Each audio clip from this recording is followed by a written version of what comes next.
All right, you may be wondering, well, okay, I would like to use living books, but boy, my children are spread out in ages. I've got, preschoolers, elementary, high school. How can we do things together? Well, guess what? Living books is absolutely perfect for that because there's a living book written on every single topic and at all different ages. Let me just give you some quick examples. If you're learning about Hannibal and his famous crossing of the Alps, here's one example right here. Look at the fantastic art right here. Again, remember that in the non-living books, they tend to have all their images come from a machine, either a camera or a computer.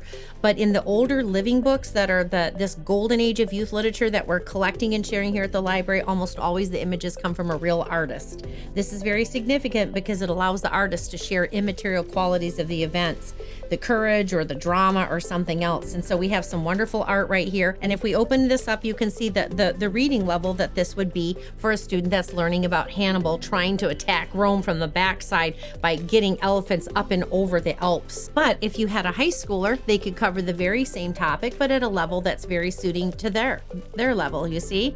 So what is wonderful is that when all the kids of a family are studying the same thing at the same time, you can't believe the synergy and the dynamism that comes into all the conversations. And they each have their insights and they share those insights. So always remember that here we're going to offer every topic at all levels. Let me give you another example here. If you want to learn about Archimedes and what a brilliant man he was, it was his idea to think of a giant grappling hook that could reach over the edge of a cliff and grab a hold of an enemy ship, pick it up and dump the contents out, aka sailors.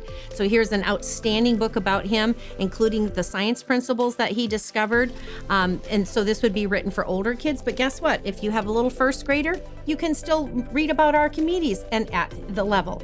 And so this is called Archimedes Takes a Bath. You may be familiar with the fact that he discovered while he was bathing, he had the idea about displacement of water. And when he realized that he had hit upon the solution, he said that famous word, eureka, I have discovered it, I have found it. So don't ever be worried about your children learning together. Here's another example right here. This is one of the most outstanding books about the history of geometry right here. This is just an excellent prequel to anything you're going to do in geometry, learning about how it was invented and why and what problems it was starting to solve, etc.